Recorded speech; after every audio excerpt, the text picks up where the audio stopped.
What's going on, guys? Welcome to the channel if you are brand new. My name is Marco Ashu and I'm an 8-year futures and commodities trader. And in today's video, I'm going to be going over why a lot of beginner traders might not be putting themselves in the best positions to succeed while trading, coming from a preparation standpoint. So stick around for this video. I do believe you are going to like it and you're going to learn something. So let's dive right into it. So when it comes to trading, preparation is probably one of the most important things. Now, preparation how? Preparing for the day, preparing for the week, mentally preparing yourself. There's so many things that go into being prepared in this industry that are going to allow you to have longevity in this, right? So what's one way that I prepare, let's say? So we can go over how I get prepared for the week. Okay, so one thing that I do when I get prepared for the week is I look at the economic events. So I'm obviously not going to go into all of the economic events, but this is what it looks like. So I use tradingeconomics.com. Okay. So let's take a look at Monday, for example. So Monday, I see that we don't really have much important news that's coming out, but here's the thing. That doesn't necessarily mean that it's going to be a low volume day. Typically, when there's no news on days, I like to kind of stay away because majority of the time it is low volume. However, part of being prepared is also remembering what's going on in the current world right now. So we have the war with Iran and all that stuff that's going on. So you don't know what's going to happen over the weekend that may have some volatility slip over into Monday, right? Because futures open Sunday night at 6 p.m. Eastern. So we don't know what volume is going to be rolling over into Monday. You got to pay attention. Part of being prepared is also going over the news that happened over the weekend, right? Going over the news that happened. Let's take a look at the economic events for the week and see how we can position ourselves for success around all that. Now, a very big and common thing in the trading world that I've seen a lot of people not succeed in, or the reason why they don't succeed, is because they don't understand that if they don't look at the events that are coming out, they are at risk of their positions. For example, let's say it's 9:58 and you get into a trade and you have no idea that we have a red folder event happening. Now, let's say you're trading it to the upside. You're in the NASDAQ, you're long on the NASDAQ, you're trading it to the upside. Let's say that jobs report comes out and it's not good at all. Market has a very bad negative reaction. You're going to blow your account. You're probably going to hit your daily loss limit, or just going to be down for the day.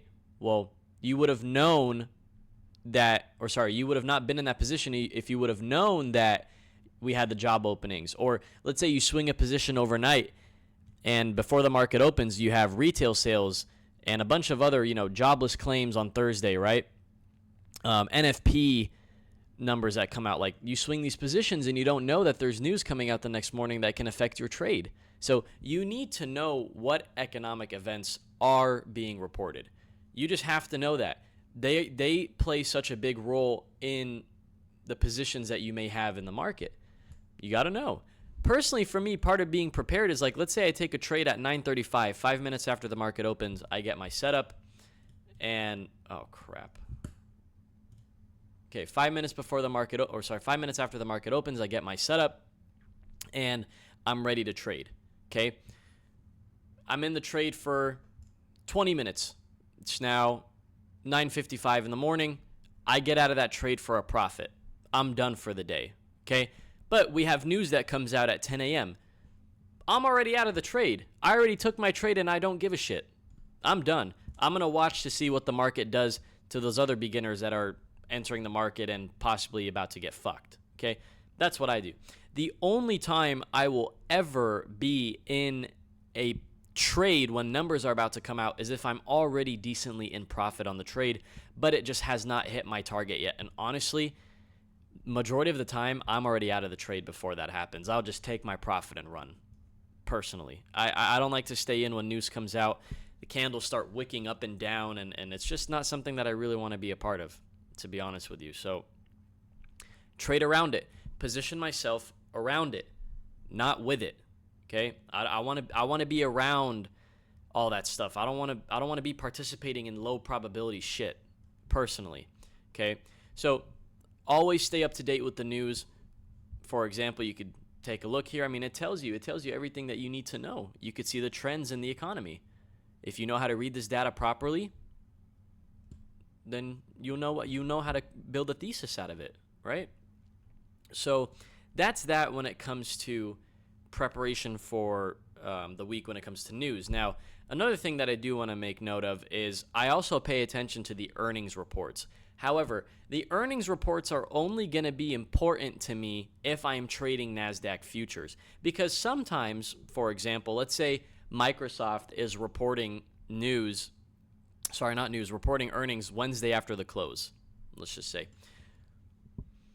Let's say it's going to be a very big earnings report as well. You might find that the NASDAQ futures might be a little sluggish, might be not great when it comes to follow through, might be choppy because all market participants are just anticipating the Microsoft report after the hours, or Apple, or whatever it is. So that's the only time I would really pay attention to the earnings, is if we have the FANG companies reporting and potentially, could expect some chop on the NASDAQ. So speaking of NASDAQ, what I'm going to do now is I'm going to go over the charts. I'm going to share my charts and all that, and we'll get into the fun stuff. Now, guys, going into the day, this is how I prepare myself. So we take a look at today's price action. Okay, the market's about to open here in another hour. So what's going on with today's price action? So yesterday, from overnight all the way to the close, we were trending down. Okay, cool. The NASDAQ has finally broken out of that 2-month range, right? Finally broken out of that 2-month range to the downside. Cool. So for me personally, all right, that's fine. We got that. Good. Now, going into today, we have made a move pretty much from 980 all the way down to 608. That's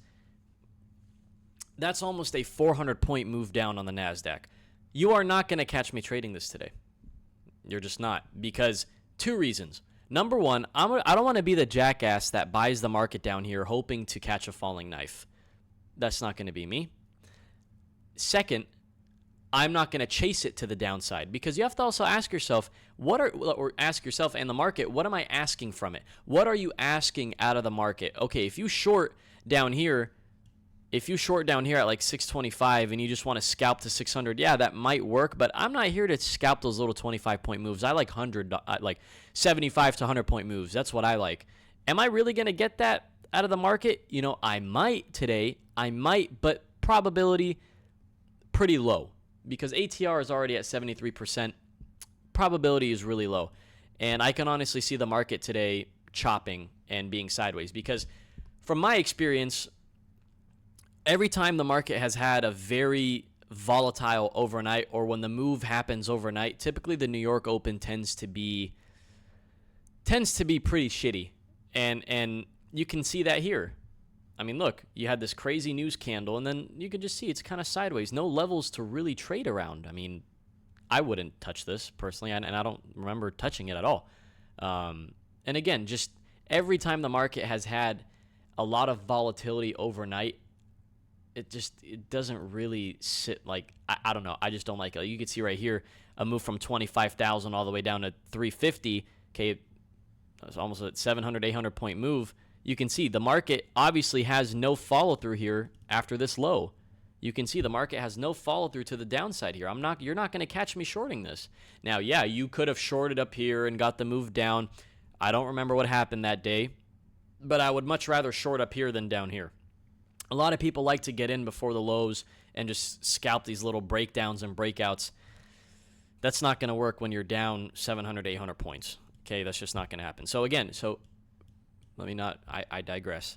Going into today, I'm not liking it. I'm going to stay away. So this already puts me in a mental position of like, hey, I'm not going to trade today. I'm going to go do something else in my life. I'm going to go jet ski. I'm going to go to the shooting range, whatever it is. I have a life outside of this. Yes, this is my full-time job, but I also have a life outside of this. Today does not meet the conditions for me to trade. I stay away. I'm not addicted to this. This is not gambling to me. Your average social media guy is going to tell you, oh, market's down 400 points today, boys. We're fucking crashing. We're going. That's it. World's over. Let's short this shit. And then when they disappear off the live stream because they blew their fucking account, you start asking, hey, where did my mentor go? Anyways, I don't mean to shit on anybody, but I see a lot of it, and it's honestly fucking cringe, and it's insane. So for me personally, I'm going to let today play out. I want the market to take a breather. Okay? It's made this large move down. Let it take a breather today. Over the weekend, if we get some news, if we get, whatever it is that's going to help our trade to the downside, because I'm focusing on the downside, I'll be ready for it. Okay? Just want to see a nice breather. Maybe the market makes a few more lows and then just kind of bounces. I don't know. I cannot predict. If I did, I would have a yacht right now, but I don't. So I'm just going to let it play out. I'm going to let it do its thing. I'm going to let the weekend pass, and then I'll figure it out from there. So again, putting myself in that position of success, preparation. Okay? I'm already preparing for the next week, and I'm going to use my Sunday to prepare for the week. Also, part of the preparation going into today is looking at the other markets. So looking at the other markets, gold and silver are also just kind of doing their own thing, nothing crazy. But the one market that's really moving right now is oil. So taking a look at oil this morning, so you could see that NQ and oil are the movers today. So that's what you should be preparing yourself to watch, is NQ and oil. So it becomes very simple. And this is why I'm not really diving that deep into shit with you guys in these videos. I want to keep it very simple for you. Spread them out over a bunch of videos. That's how I really want to do this for you guys, so you're not overwhelmed. I don't want to overcomplicate shit for you, because if I could go back and do it again, I would remove every fucking indicator that's on my chart, which you could see my charts are pretty much naked.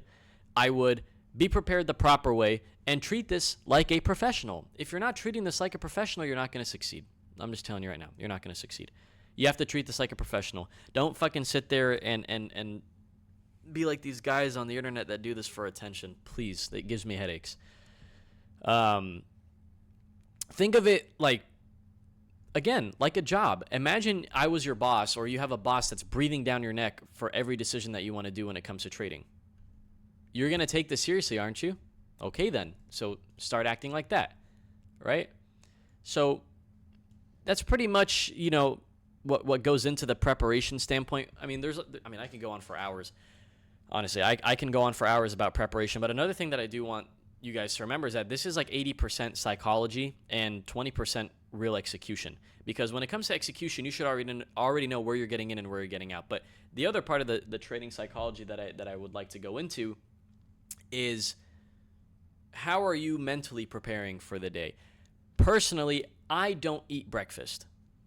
I find that whenever I eat breakfast, it slows me down, and it fucks up my, I was going to say affects my, but we could just say it fucks up my decision making for the day. So I find it, for me, more beneficial if I don't eat breakfast. I feel more awake. I feel more ready to go. Like, I didn't eat breakfast this morning, and I feel fucking amazing. However, obviously, I'm not trading today, but I feel great. I'll probably eat breakfast in a little bit, but I'm making this video for you guys. I feel awake. I feel good. I know what I'm talking about. So that's one example. I don't like to eat breakfast. I don't drink coffee. I just brush my teeth, drink my water, and I get ready for the day. And then once I'm done and I do well, even if I lose, reward myself with some food. Okay? So it's a lot that goes into this, but just treat it like a job. Okay? Treat it like a job. Come mentally prepared, because the thing is, luck favors the prepared. A lot of people say, well, Marco, you got lucky. Yeah, fuck it. I got lucky, but I was prepared. Luck favors the prepared. Remember the example that I gave you. I knew that numbers were coming out at 10 a.m., but John Doe here does not know that numbers are coming out at 10 a.m. Okay? I got out of the trade. I made my $1,000 for the day. John Doe's going to look at me after he blows his account because he did not know that the numbers are coming out. Oh, Marco, you got so lucky, man. No, I didn't. I just fucking knew that the numbers were coming out, and you didn't. I was prepared, and you weren't. Luck always favors the prepared.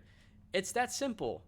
Okay? Don't overcomplicate the stuff. I made another video about this. Don't overcomplicate trading.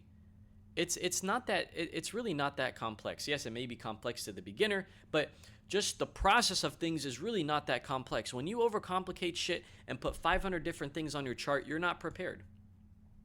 You're not prepared. And the day that you decide to be prepared is when you're going to notice that there's going to be a big shift in your trading. You're coming at it like a professional. You're prepared. You know what you're doing. And look, even if you don't know what you're doing, at least fucking try. Like, seriously, at least try to know what you're doing. At least try to be that person at the hedge fund office or whatever. At least try. Even if you don't know what you're doing, at least try. Because that's going to put you in that mentality of like, hey, I know what I'm doing. I know what to look at. And over time and experience, you will get it. Okay? It's really as simple as that. Looking at this stuff, understanding what the hell's going on in front of you, understanding how to read the data correctly. When you read the data correctly and you read the news and analyze the news correctly, you can position yourself for success. Okay? It's very, very simple. I don't want you guys to overcomplicate this. So that's pretty much that when it comes to, for me at least, preparing for the day, of a few examples that I gave you. Okay, guys, so that's pretty much going to do it. Like I told you, I don't really want to go too much in depth on everything in one video and overwhelm it for you. Keeping it simple. Stay prepared. At least try to know what you're doing. Approach this from a professional standpoint. Prepare yourself in every single way possible. Don't have information bias, which is overloading yourself with information for the trading day. Keep it simple, okay? So I hope you guys enjoyed this video. Stay tuned for the next one because I'm going to see you in the next one. Have a good day, guys.